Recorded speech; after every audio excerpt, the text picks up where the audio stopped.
Nuestro invitado de hoy es una persona que yo he conocido a través de Twitter. Digo que he conocido a través de Twitter porque he visto su trabajo ahí, su contenido, y veo también mucho debate alrededor de José Miguel.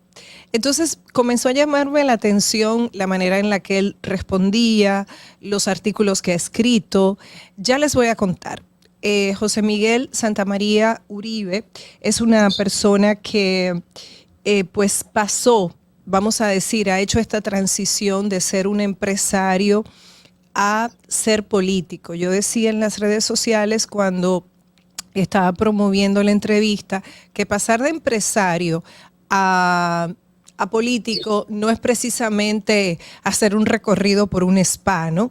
José Miguel Santamaría Uribe, administrador de empresas del Colegio de Estudios Superiores de Administración CESA, trabajó durante 25 años en Correval S.A., una de las firmas de bolsas más grandes de Colombia, creador de la familia de fondos de inversión más grande entre comisionistas, emprendedor, analista económico de diferentes medios de comunicación en Colombia, creador de la Biferia, y que es una cadena de steakhouses más grande en Colombia, una cadena de restaurantes. Casado con 3 hijos y es provida.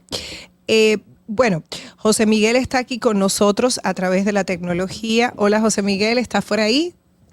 Hola, hola, ¿cómo estás? Qué gusto estar acá. Sí, un Muy gusto contento. para mí, un honor también.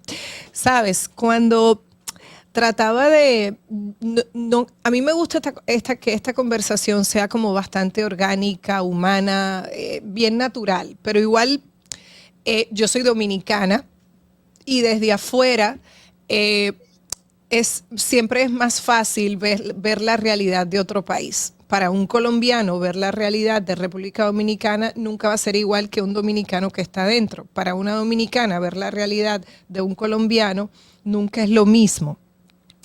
Hay algo que me gustaría preguntarte directamente, precisamente porque veo los haters en Twitter, cómo te atacan. Eh, Hace un tiempo, cuando ganó Gustavo Francisco Petro, eh, estamos hablando de agosto, ¿no? Agosto 2022, ¿cierto? Sí, sí, agosto, 7, agosto 7 se agosto posesionó. 7, agosto Ganó 7, 19 de junio. exacto. Y en agosto 7 es la toma de posesión Sí, del sí. 2022. Yo leí un artículo que decía que no es lo que Gustavo había hecho lo que lo había llevado a la presidencia, sino lo que él representaba. Entonces, partiendo de esa frase que se me quedó dentro, porque me parece que pega muy bien con muchos de los procesos electorales de muchos de nuestros países latinos, ¿qué representas tú que recibes tantos ataques? A ver, un poco lo que pasa en Colombia es, creo que lo que pasa en muchísimos países de Latinoamérica, donde hay una casta política y unas personas que manejan los gobiernos y manejan el país desde hace muchísimos años y que de una u otra manera se han enquistado en ese poder y representan una realidad que no es tan cierta porque son como mafias también.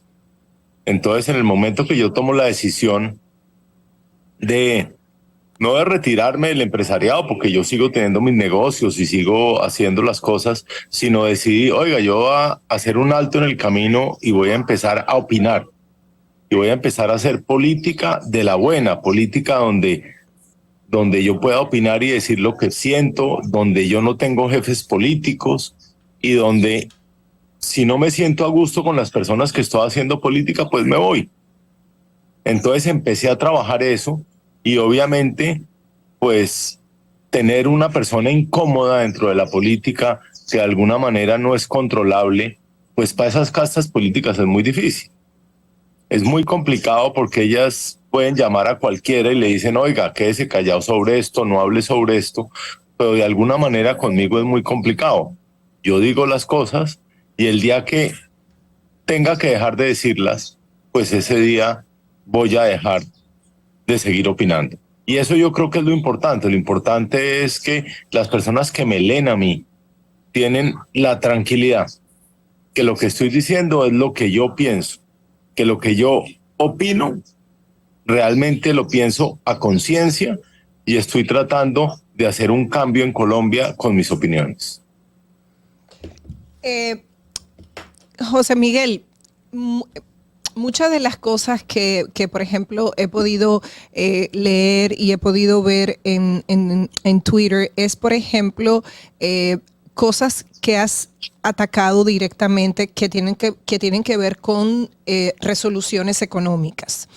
Pero resulta que me gustaría escuchar tu análisis de cómo Petro llega al poder, ya que yo sé que estuviste corriendo como senador del Centro Democrático, al cual se le une Duque, que es expresidente, y también Álvaro Uribe. Y a ti se te relaciona con ellos.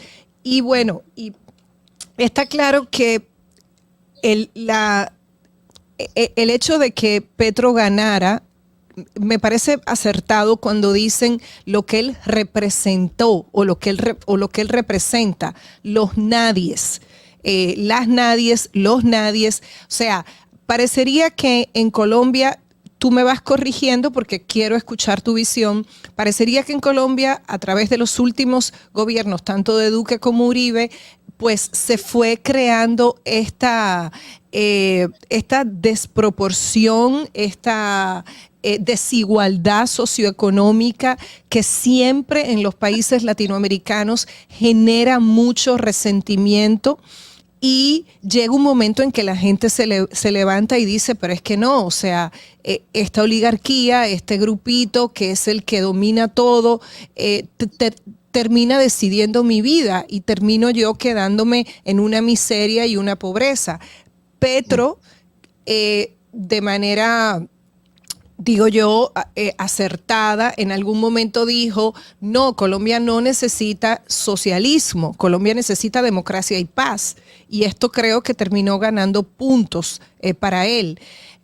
Frente a Uribe y a Duque, que venían ya con temas de corrupción, con temas de sobornos, con temas legales cuestionados, gobiernos cuestionados, como pasa en prácticamente casi toda Latinoamérica. Entonces, yo te pregunto, en términos económicos, hasta ahora, tu punto de vista sobre, independientemente de que te guste él como presidente o no, o sea, ¿cómo lo puedes evaluar? ¿Qué ocurre con la economía de Colombia? Y mira, uno de los intereses que he tenido yo de hacer esta entrevista a ti es precisamente porque nosotros los dominicanos, yo creo que más que nunca los dominicanos estamos viajando a Colombia, que para mí es un país hermano, para nosotros en Dominicana también, no somos indiferentes. Entonces, ¿cómo es que va la economía de Colombia? Tú en algún momento pediste la renuncia de Claudia López, que fue alcaldesa en medio de la pandemia. Luego retiraste eso, pero también te pasó algo con Iván Cepeda y también retiraste lo que habías dicho. Cuéntame un poquito todo lo que ha pasado y cuéntame cómo va la economía. Son mira, muchas preguntas. Pero ahí te cuento, yo creo que es importante entender por qué ganó Petro. Sí, claro. Y las razones de eso era mucho lo que tú estás diciendo. En Colombia la izquierda nunca había salido adelante porque nosotros acá tuvimos unos grupos guerrilleros muy fuertes. Y esos grupos guerrilleros hicieron muchísimo daño durante mucho tiempo. Entonces la izquierda le queda muy difícil ser una opción de poder mientras que tuviera o fuera aliado de estos grupos guerrilleros que masacraban, que asesinaban, que secuestraban, que cobraban vacunas, que todo eso. Entonces acá, a diferencia de otros países latinoamericanos, la izquierda nunca pudo llegar al poder.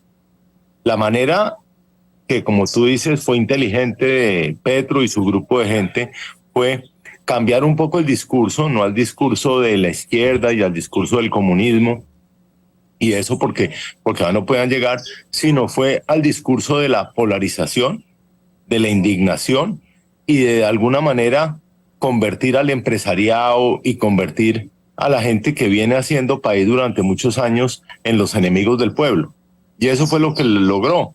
Y lograron el tema de los nadies y las nadias, de que había gente que no tenía nada, que no podía hacer nada y que esa gente era olvidada. Y de hecho, cuando uno mira el desarrollo electoral, mira que la gran votación de Petro pues salió o quedó en los sitios más alejados o en los sitios donde la situación de pobreza es mayor. El logro es esa indignación, y esa indignación hizo que él pudiera subir al poder, pidiendo un cambio y diciendo que iba a hacer un cambio. El problema es cuando las palabras son mucho más que las realidades, y eso es un tema complicadísimo, y eso le pasa a muchísima izquierda, y yo creo que no solo en Colombia, sino le pasa en otras partes de Latinoamérica, que generalmente ellos son muy buenos para hablar, pero muy malos para actuar. Y eso es un poco lo que le pasó a Claudia López en la alcaldía de Bogotá, porque si ustedes miran hoy en día ya está a 5 meses de entregar su puesto, y Bogotá es un caos. O sea, Bogotá, esta ha sido de lejos la peor alcaldía de Bogotá de la historia. Ella no ha hecho absolutamente nada. Ella lo único que hizo al final fue inaugurar unas obras que le dejó la alcaldía anterior, pero ella en términos generales no hizo nada. Y lo que prometió no hizo nada. Bogotá está deteriorada, Bogotá está cochina, Bogotá está sucia, Bogotá tiene mucha inseguridad. ¿Y por qué la quité? Porque es que en Colombia las normas están hechas para que las cosas no funcionen. Entonces, cuando uno pide la revocatoria de un alcalde, ¿cierto? Toca pasar una cantidad de metodologías para que la logre pasar. En este caso, para usted empezar a pedir la revocatoria de un alcalde, tiene que esperar un año. El alcalde, el plazo son 4 años. 4 años están los alcaldes en el poder. Toca esperar el primer año. Al primer año uno pide la opción de empezar a hacer la revocatoria de mandato de ella, y tiene que esperar a que le den unos formularios para empezar a conseguir las firmas. En el caso de Bogotá, tocaba conseguir alrededor de 1.200.000 firmas. Eso es una labor dispendiosa. Entonces los números estaban echados muy claramente a que teníamos que sacar los números, mucho, que nos dieran los formularios, la Registraduría Nacional que nos da los formularios, y nosotros teníamos que conseguir las firmas en 6 meses para lograr que revisaran las firmas y para después lograr hacer la revocatoria, o sea, la votación de la revocatoria. ¿Qué fue lo que pasó en ese momento? Por alguna razón, y no solamente fue en Bogotá, sino fue en todo el país, demoraron los formularios. Los formularios me los debieron haber entregado a mí la primera semana de febrero. Y estábamos a junio y no me han entregado los formularios.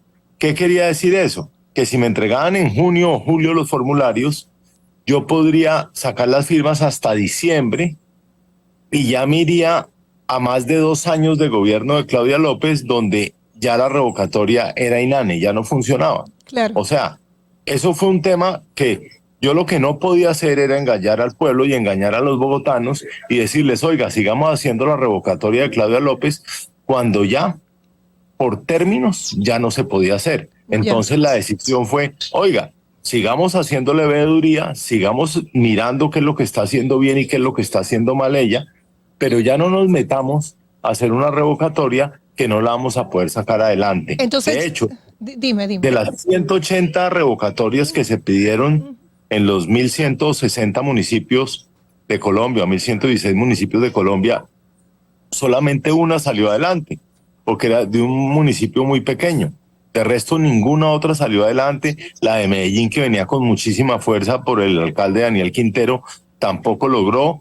Les entregaron tarde los formularios, no lograron hacer la cosa, entutelaron, de todo. Es que acá la norma es muy compleja. ¿Qué es eso lo que está pasando también con Gustavo Petro hoy en día? ¿Por qué?